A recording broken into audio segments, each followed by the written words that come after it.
Welcome to public TV news బులెటిన్ల ముందుగా headlines.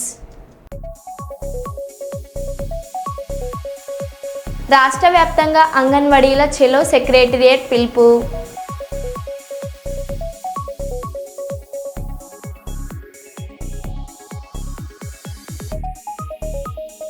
వ్యవసాయ శాఖ మంత్రి తుమ్మల నాగేశ్వరరావు ఆకస్మిక తనిఖీ.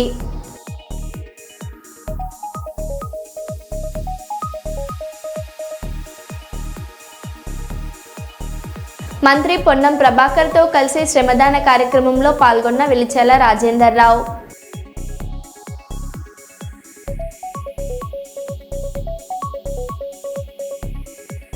శ్రీకృష్ణ దేవరాయలు నెలకొల్పిన రికార్డును అధిగమించి శ్రీవారికి అత్యధిక సార్లు పట్టు వస్త్రాలు సమర్పించిన ముఖ్యమంత్రి నారా చంద్రబాబు నాయుడు.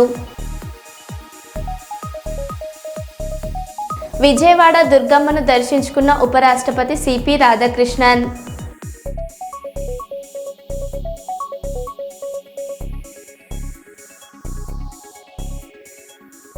ఇక వివరాల్లోకి వెళ్తే, మహబూబాబాద్ జిల్లా కేసముద్రం మండలం నారాయణపూర్ గ్రామంలో ఎన్నో ఏళ్లుగా సాగు చేసుకుంటున్న తమ భూములను పట్టా చేయాలని కలెక్టర్ కార్యాలయం ముందు రహదారిపై బైఠాయించిన రైతులు కలెక్టర్ కార్యాలయ ఉద్యోగుల విధులకు ఆటంకం కలిగించారని, భారీ ట్రాఫిక్ జామ్ వల్ల వాహనదారులు ఇబ్బందులు పడ్డారని రైతులపై కేసు నమోదు చేసిన పోలీసుల అనుమతితోనే రాస్తారోకో చేసినప్పటికీ తమపై అక్రమంగా కేసు నమోదు చేశారని వాపోతున్న రైతులు.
రాదు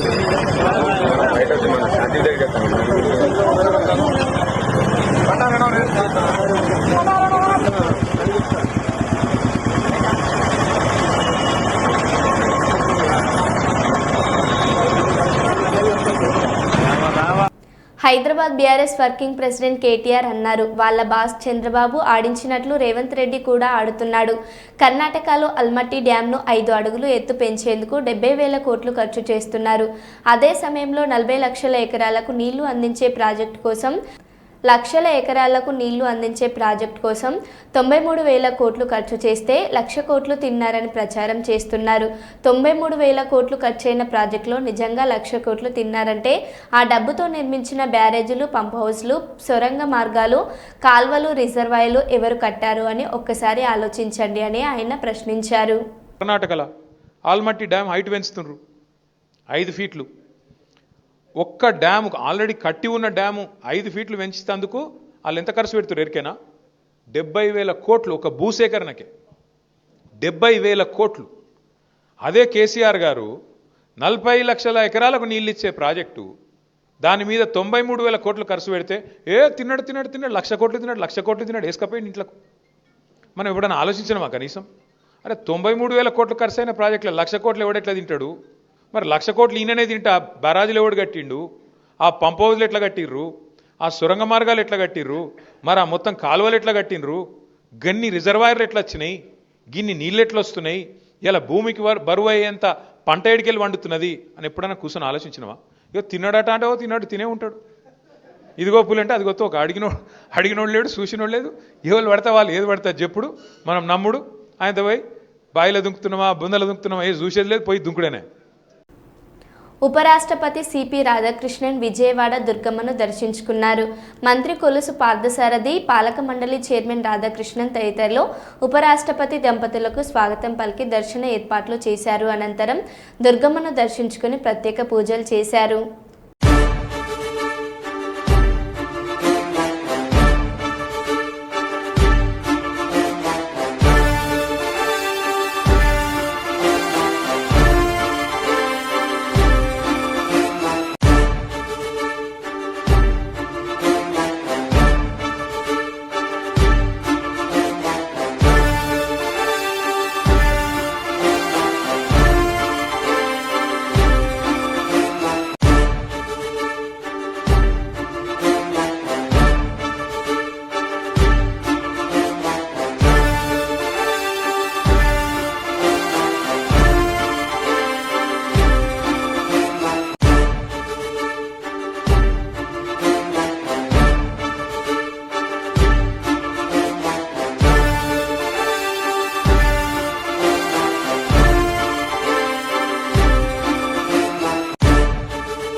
తిరుమల ఉపరాష్ట్రపతి రాధాకృష్ణన్తో కలిసి శ్రీవారిని దర్శించుకున్న ముఖ్యమంత్రి చంద్రబాబు నాయుడు అనంతరం భక్తుల సౌకర్యార్థం నూతనంగా నిర్మించిన అత్యాధునిక వసతి సముదాయం PAC5ను ప్రారంభించారు. ఈ కార్యక్రమంలో టీటీడీ చైర్మన్ బిఆర్ నాయుడు, ఈవో అనిల్ కుమార్ సింగల్, మంత్రులు నారా లోకేష్, ఆనం రామనారాయణ రెడ్డి తదితరులు పాల్గొన్నారు.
జనగామ జిల్లా లింగాలగనపురం మండలం కల్లెం గ్రామంలో మాజీ ఎమ్మెల్యే తాటికొండ రాజయ్య ఊరూరా బీఆర్ఎస్ సంక్షేమాలు ఇంటింటికి కేసీఆర్ పథకాలు కార్యక్రమంలో భాగంగా కాంగ్రెస్ పార్టీ ఎమ్మెల్యే కడియం శ్రీహరిపై కాంగ్రెస్ పార్టీ నాయకులపైన చేసిన అనుచిత వ్యాఖ్యలను ఖండిస్తూ కల్లెం కాంగ్రెస్ పార్టీ గ్రామ శాఖ ఆధ్వర్యంలో విలేకరుల సమావేశం నిర్వహించారు.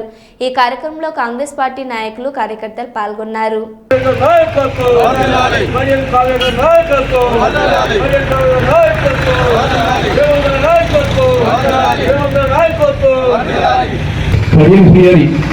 చిన్న కనీసం ఒక పురుషు మొత్తం కూడా నచ్చని మన ఎమ్మెల్యే గారు, అలాంటి ఎమ్మెల్యే గారి మీద ఈ డాక్టర్ రాజయ్య అన్నట్టు ఆయన ఎంత నీచమో పత్రికా విలేకరులను మనం చూసినాం.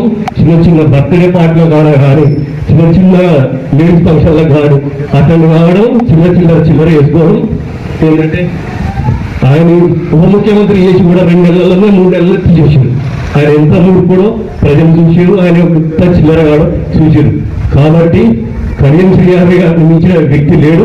కడియం శ్రీహరి గారు ఈ వచ్చిన 2 సంవత్సరాల కాలంలో ప్రతి ఊరిని ఎవరే కానీ ఎక్కడ కానీ ఏ రాజకీయ నాయకుడే కానీ ఆయన చేసిన పద్ధతి ప్రకారం అమలు చేయలేదు.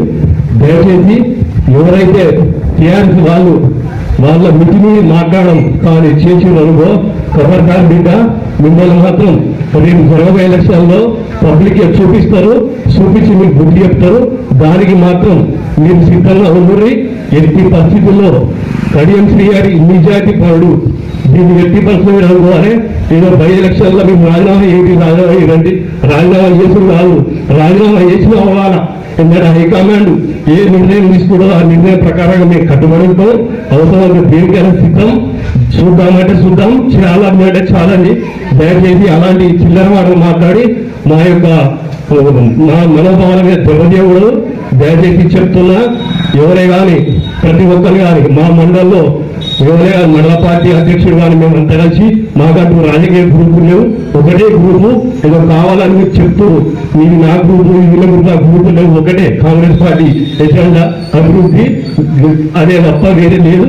దయచేసి ఎట్టి పరిస్థితుల్లో ఎవరే కానీ చిల్లర మాటలు మాట్లాడి పార్టీ పనులు తీయకండి.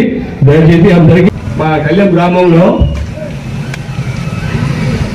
మన మాజీ ఎమ్మెల్యే రాజయ్య గారు ఏం చెప్పాడంటే ఎక్కడా కూడా అభివృద్ధి జరగలేదు కాంగ్రెస్ పార్టీ అని చెప్పి ఒకటి చెప్పాడు. ఈయన 10 ఏళ్ల కాలంలో మరి ఏం అభివృద్ధి చేసినది ఈ పబ్లిక్ అందరూ తెలుసు. ఇవాళ ప్రతి ఇంటికి 10 ఏళ్ళ నుంచి రేషన్ కార్డు రాంది, ప్రతి ఇంటికి రేషన్ కార్డు వచ్చినాయి. దాదాపు కళ్యాణంలో 110 రేషన్ కార్డులు వచ్చినాయి. ఇది అభివృద్ధి కాదా? అభివృద్ధి కాదా? చూడలేవా? ప్రతి చిన్న చేరు కానీ మళ్ళీ కూడా కానీ నీకు సరే, దాని గురించి మా పెద్దలు మాట్లాడారు, దాని మీద మనం మాట్లాడాల్సిన అవసరం లేదు. రెండో విషయానికి వస్తే బుడంకాయ అనే ఒక వ్యక్తి కళ్యాణంలో నిన్న పెద్ద కూతలు కూర్చిండు. అంటే నేను ఒకటే చెప్పదలుచుకున్నా, నీ స్థాయిని మించి నువ్వు మాట్లాడితే నువ్వు అక్కడ దాకా అవసరం లేదు. కళ్యాణంలో ఒక రాముణ్ణి దాకాలంటే హనుమంతుని దాటి నువ్వు వెళ్ళాలి. ఫస్ట్ నీ ఊర్లో ఏం జరుగుతుంది? నేను 5,000 రూపాయలు ఇస్తున్నా, 6,000 ఇయ్యి, ఊర్లో ప్రజలకు సేవ చేసినాక అప్పుడు నువ్వు బయటల గురించి మాట్లాడు. నువ్వు కడియం శ్రీహరి పోయినప్పుడు ఎమ్మటే చేయనా అని అంటున్నావు కదా, మరి మేము కడియం శ్రీహరి బర్త్డేకు టికెట్ రాగానే నువ్వు ఫోన్ చేసి మనకు సార్ తిప్పేయాలన్నా ఎట్లనే చేసి నువ్వే కదా మాట్లాడినప్పుడు మన అన్నతోని. అప్పుడు నీకు తెలియదా ఆయన పక్క మండలోడని? మరి నువ్వే వచ్చి గుడికాడికి గురికొచ్చినావు కదా, అప్పుడు తెలియదా పక్క మండలోడని? మరి మొన్న మీ ఎమ్మెల్యే దగ్గర నువ్వు పైసలు లేకుండా బీఫామ్ తీసుకురా సర్పంచ్ కి. మా కమిట్మెంట్ లీడర్ కడియం శ్రీహరి పైసలు లేకుండా జడ్పీస్ టికెట్ ఇస్తాడు, సర్పంచ్ టికెట్ ఇస్తాడు, ఎంపీ టికెట్ ఇస్తాడు. నువ్వు తేగలుగుతావా? పోనీ నీ ఎమ్మెల్యే గారికి టికెట్ వస్తాడు, నువ్వు ఇప్పుడు చెప్పగలుగుతావు? అందరి ముంగట చెప్పు. నేను సవాల్ విసురుతున్నా నీకు రా. మనం కూర్చుందాం, డేబిట్లా మేముంటాం, మన గురించి మనం మాట్లాడదాం, మన ఊరు డెవలప్ గురించి మాట్లాడదాం. కానీ ఇంకొకసారి పిచ్చిగా మాట్లాడి బుడంకాయ అదేదనంటే తర్వాత చాలా కఠినంగా ఉంటాయి. దయచేసి చెప్తా ఉన్నా, ఆ మాటలు మానుకో, నీ స్థాయిని మించి మాట్లాడకు. అది నీకు తెలుసు ఏమేం చేస్తున్నావు అనేది. నువ్వే కదా అప్పుడు అన్న దగ్గర పోయి అన్నకి నేను సర్పంచ్ చెప్పి మనం సారీ చెప్తుండడం నువ్వే కదా అప్పుడు వచ్చింది స్టార్టింగ్ లా. మరి అప్పుడు నీకు తెలియదా ఇంటి పోయి మాట్లాడినప్పుడు? మరి ఇవాళ నీకు పక్క మండలంలో ఇట్లా అనిపించింది అని నేను అడుగుతా ఉన్నా. నిన్ను మళ్ళీ చెప్తా ఉన్నా, ఊర్లో పోటీ పడదాం, నాలో పోటీ పడు, నేను 5,000 ఇస్తున్నా, 6,000, 10,000 ఇస్తున్నా, 11,000 ఊరిని డెవలప్ చేస్తాం. మాట్లాడలేదు, అది గుర్తుపెట్టుకొని మాట్లాడడం ఆలోచించి పెట్టుకొని మాట్లాడండి. జై కాంగ్రెస్. కర్నూలు నగరంలోని వెరైటీ టాకీస్ ఎదురుగా వాసవి వస్త్ర వైబ్ నూతన వస్త్రాలయం ప్రారంభించారు. 1500కు ఒక point shirt OG cinema ticket ఇవ్వడం జరుగుతుందని వెంకటేశ్వర్లు కుమార్లు తెలిపారు. పవన్ కళ్యాణ్ అభిమానులు దసరా పండుగ జరుపుకునే వారంతా ఈ బంపర్ ఆఫర్ సద్వినియోగం చేసుకోవాలని కోరారు.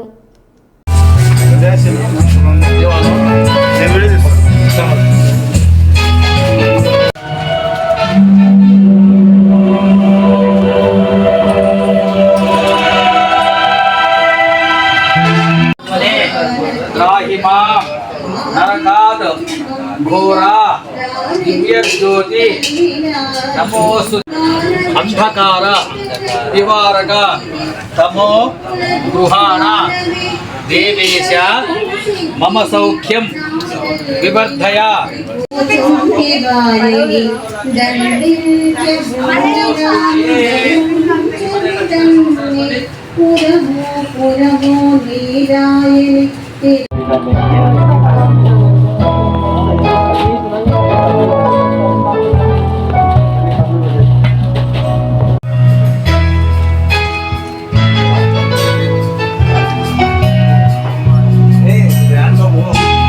కర్నూలులో మంచి ఒక ఆఫర్ లాగా షాపింగ్ మాల్ ఓపెన్ చేసామండి. ఇక్కడ వచ్చేసి ఓజీ టికెట్ ఒకటి ఫ్రీ ఇస్తున్నాము. మా దగ్గర ఒక డ్రెస్ తీసుకున్నారనుకోండి 1 పేర్కి 1 టికెట్ ఫ్రీ ఇస్తున్నాను. 3,000 పర్చేస్ చేస్తే 2 టికెట్ ఫ్రీ ఇస్తున్నాను. 5,000 పర్చేస్ చేస్తే 3 టికెట్ ఫ్రీ ఇస్తున్నాను. ఇది కేవలం 3 రోజులు మాత్రమే ఉంటుంది ఈ ఆఫర్. ఈ అవకాశాన్ని వినియోగించుకోవాలని కస్టమర్ దేవుళ్ళకి విజ్ఞప్తి చేస్తున్నాను. V3 వాసవి వస్త్ర వైబ్, మౌరిన్ circle, opposite old Balaji hotel, Kurnool. నమస్కారము. ఈరోజు కర్నూలులో నూతనంగా V3 Vasavi Vastra vibe fashion showroom open చేశాము. కంప్లీట్గా ఎక్స్క్లూజివ్ మెన్స్ షోరూము. ఇక్కడ వచ్చేసి మనం ఈరోజు ఓపెనింగ్ ఆఫర్గా 25, 26, 27 ఈ 3 రోజులకు ప్రతిరోజు 150 టికెట్లు చొప్పున పవన్ కళ్యాణ్ గారి సినిమా అయిన ఓజీకి టికెట్స్ ఇస్తున్నాము. ఓకే, మా దగ్గర అన్ని రకాల ఫ్యాషన్లో దొరుకుతుంది. ఒక డ్రెస్ వర్త్ వచ్చేసి 1,500 నుంచి 2,000 ఉంటుందండి. ఒక జత బట్టలు కొన్న వారికి ఒక ఓజీ మూవీ టికెట్ ఫ్రీ ఇస్తున్నాము. ఈ ఆఫర్ ఫస్ట్ 3 రోజులు ఉంటుంది. డైలీ ఒక 150 మంది కస్టమర్లకు ఇస్తున్నాము. 3,000 వర్త్ కొన్నట్లయితే 2 టికెట్లు, 5,000 వర్త్ కొన్నట్లయితే 3 టికెట్లు కూడా ఇస్తున్నామండి. ఫస్ట్ 100 కస్టమర్లు ఎవరైతే వస్తారో వాళ్ళకే ఈ టికెట్ వస్తుందండి. వెంకటేష్ థియేటర్ అండి, ఫస్ట్ క్లాస్ టికెట్ అండి. కుమారస్వామి. కంపెనీ ఐటమ్స్ ఉంటుంది. రామ్రాజన్ half and full casuals, cargos, T-shirts, totally models, totally fashion available. Nalgonda జిల్లా దామర్లచెర్ల మండలం కొత్తపేట తండాకు చెందిన యువ రైతు ధనావత్ సాయి సిద్ధు యూరియా కోసం ధర్నా చేశాడనే కారణంతో పోలీసులు అతనిపై తీవ్రంగా దాడి చేసినట్టు ఆరోపణలు వెలువడుతున్నాయి. బాధితుడు వాపోయిన వివరాల ప్రకారం సుమారు 25 నిమిషాల పాటు రబ్బర్ బెల్ట్తో విచక్షణ రహితంగా కొట్టారని, ఆ సమయంలో తన భార్య వేడుకున్నా కూడా పోలీసులు ఆగలేదని చెప్పారు. లంబాడీల దానా అంటూ తిట్టి అవమానపరిచారని ఆయన కన్నీటి పరవంతమయ్యారు. బాధితుడు కనీసం తన వాదన వినకుండానే పోలీసులు దాడి చేశారని ఆరోపించారు. అసలు నీకేమైనా గుంట భూమి ఉందారా లమ్మళ్ళ జొడక? నీకేంటి అవసరం? నీకేమైనా అవసరం ఉందారా? నీకేమైనా గత ఉందారా నీకు?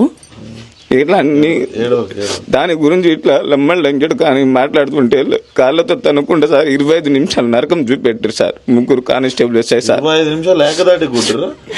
సోయి లేదు సార్. సోయి ఇట్లా పడిపోయినా కానీ నాకు అసలు నరకం పైన చూసి కిందికి అట్లా నరకం చూసుకుంటూ వచ్చినా సార్. 25 నిమిషాల తర్వాత బెల్ట్తోని లాఠీలతోని స్టేషన్లో నడిచే ఓపిక లేకుంటే పొద్దు నుంచి సాయంత్రం ఎక్సైజ్ కింద పైన ఇట్లా ఎక్సైజ్ చేపిస్తారు నడవని. లాస్ట్ మూమెంట్లో కొట్టుకు తీసుకే టైం పోలీస్ నుంచి బయటికి రాగానే సార్ కుంటున్నాను సార్ నేను మళ్ళీ గట్టిగా నడవని కాళ్ళతో తంటున్నాను సార్. మళ్ళీ లాస్ట్ గట్టిగా నడవాలి. ఎవరికైనా చెప్పినావో నీకు బెయిల్ రాకుండా చేస్తాయేమో అనుకుంటున్నావో, ఇంకోసారి ఎప్పుడైనా కనిపిస్తావారా నాకు కొడక, ఎప్పుడైనా కనిపిస్తావు నీకు బెయిల్ రాకుండా చూసుకుంటా. ఎవరికైనా హాస్పిటల్లో కానీ జడ్జి దగ్గర కానీ మీ వాళ్ళకి ఎవరైనా చెప్తే నీ సంగతి ఎట్లా చేయాలి అట్లా చేస్తాను నేను. మళ్ళీ సార్ గవర్నమెంట్ హాస్పిటల్ పోయినా కానీ నేను సరే ఆడ మీరు ఏం చెప్పొద్దని ఆ కానిస్టేబుల్ బైక్ పైన మమ్మల్ని మాట్లాడుకుంటే బెదిరుకుంటే వచ్చిన ఆయనకు సార్ ఓన్లీ 100 రూపాయల పెట్రోల్ నేనే పంపించిన సార్ రావడానికి. ఆయనకి 100 రూపాయల పెట్రోల్ నేనే పంపించిన. డబ్బులు ఉన్నాయా లేదంటే నా దగ్గర కూడా 120, 130 ఉండే సార్ ఫోన్ పే. నేనే 100 రూపాయల పెట్రోల్ పంపించిన ఆయనని. మన హాస్పిటల్ రాగానే సార్ ఈడ కొద్దిగా నొప్పులు ఉన్నాయి అని చెప్తే అరే నువ్వు ఆడవనివా, నువ్వు ఆడవనివా ఏమవుతుంది రా దెబ్బలు ఏం లేదా అని వాళ్ళతో మేనేజ్ చేయించి టాబ్లెట్ తీసుకోవడం జరిగింది. కోర్టులో టాబ్లెట్ నాకు మింగని ఇచ్చారు సార్. నేను మింగకుండా సైడ్కి పెట్టుకున్నాను. జడ్జి దగ్గర వచ్చేసరికి ఇక నన్ను ఇక ఎవరు లేరు, ఎవరు ఏం చేయలేరు అని జడ్జి దగ్గరతో నేను అక్కడ మళ్ళీ కింద పడిపోతే జడ్జి సార్ ఏమో పైన చైర్ పైన కూర్చొని చెప్పి మొత్తం ఏమేమి జరిగింది బాబు మొత్తం చెప్పంటే నేను ఏమేమి జరిగిందో ఇది మొత్తం చెప్పాను అన్న. మోకాల పైన ఎక్కడ కొట్టారు, తర్వాత ఎక్కడ కొట్టారు సార్, కట్టేసి మరీ కొట్టారు సార్ తాడుతోని. బేసిక్ ఏం పని చేసుకుంటావు? నేను ఆటో తోలుతా సార్. ఇప్పుడు మరి ఆటో తోలే పరిస్థితి అన్న కనిపిస్తుందా? ఆ రోజు దగ్గర నుంచి ఇంటికానే ఉన్నా సార్. కావాలంటే ఎక్కడైనా ఎక్కడ ఆటోకి పోలే ఏం పోలేదు సార్, ఇంటికానే ఉన్నా. ఫైనాన్స్ కట్టకుంటే ఆటో కూడా ఫైనాన్స్ వాళ్ళు కూడా ఎత్తుకుపోయారు సార్.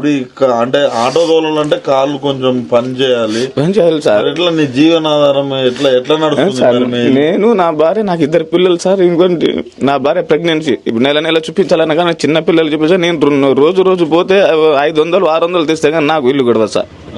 ఏమన్నా మాకు ఏకైనా ఆస్తులు లేవు, ఏమో లేవు. మా నాన్నగారు కూడా లేదు. మా అమ్మ కూడా పొద్దున్న కూడా వస్తే బేరానికి పోయి పండ్లు వ్యాపారం చేసుకుంటారు సార్. మా అన్న కూడా డ్రైవింగ్ చేసుకుంటూ బతుకుతారు సార్. మాకు జీవనాధారం కూడా ఏం లేదు సార్. పొద్దు నుంచి సాయంత్రం కష్టపడితేనే మాకు ఒక 500-600 రూపాయలు దాంట్లోనే కూరగాయలు గిరకాయలు చిన్న ఇట్లా బతుకుంటాం సార్. ఇప్పుడు ఆటో కూడా తోలుతలేవు? లేదు సార్, ఆటో కూడా తోలుతలేదు సార్. ఇల్లు కూడా గడుస్తలేదు. చాలా హీనంగా ఉంది సార్ బతుకు. ఈ పరిస్థితులు వస్తాయి అనుకున్నావు అసలు? లేదు సార్, ఎప్పుడు అనుకోలేదు సార్ ఇట్లా పరిస్థితి. ఏడో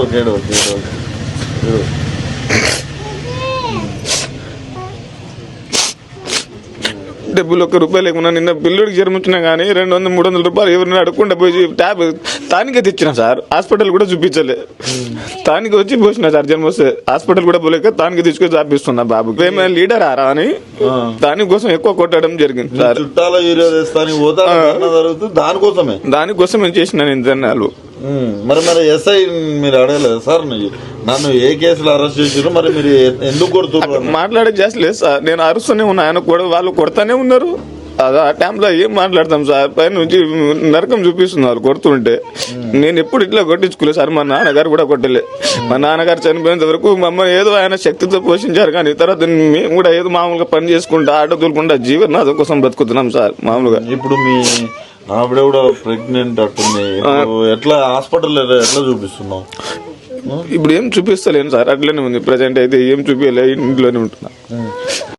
అన్ని జిల్లాల బస్టాండ్లో తనిఖీలు చేసి హైదరాబాద్ రాకుండా అడ్డుకుంటున్న పోలీసులు. గత కొన్ని రోజులుగా కాంగ్రెస్ ప్రభుత్వం ఎన్నికల ముందు ఇచ్చిన హామీలు నెరవేర్చాలని రాష్ట్ర వ్యాప్తంగా నిరసనలు చేస్తున్న అంగన్వాడీలు. ఈ క్రమంలో ఈరోజు చెలో సెక్రటేరియట్ కార్యక్రమం ఉండడంతో హైదరాబాద్ వస్తున్న అంగన్వాడీలను వరంగల్ బస్టాండ్లో అడ్డుకున్న పోలీసులు. ఆధార్ కార్డులు అడిగి హైదరాబాద్ వెళ్తే కేసు నమోదు చేయాల్సి వస్తుందని అంగన్వాడీలను బెదిరిస్తున్న పోలీసులు.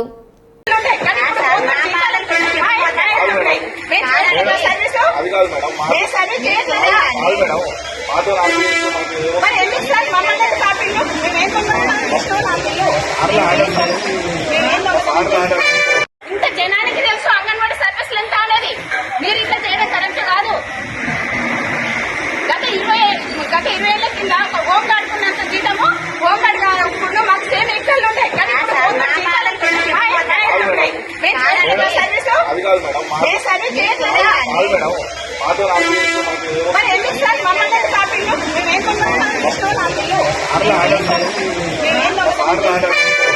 ప్రకాశం ప్రకాశం బ్యారేజ్పై విరిగిపడిన హోర్డింగ్ తప్పిన ప్రమాదం.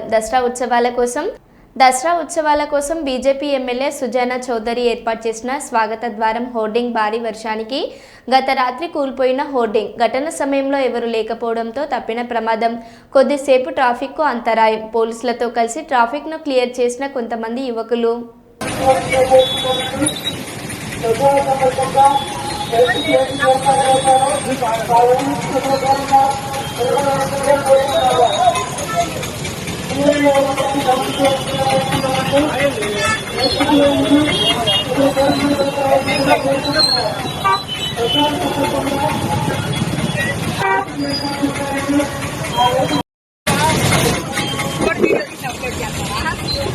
బ్రేక్ నుంచి కొట్టాలి మేడం, అప్పుడు టీడీ ఉండదు. ఏమైనా 10 మంది పడితే చనిపోతే ఎవరు ఇస్తారు?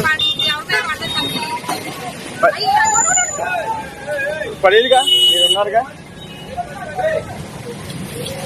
పర్లేదు అంటే మనం మంచి చేరుకోవాలి.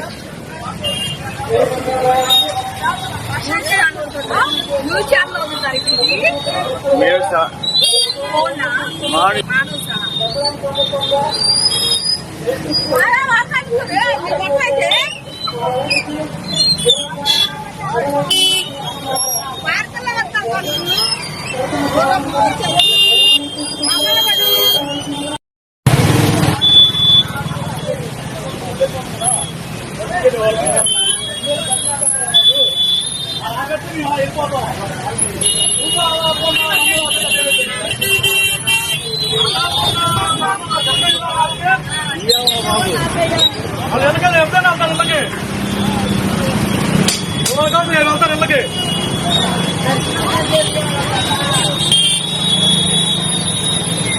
మరో బులెటిన్లో మళ్ళీ కలుద్దాం. Stay tune.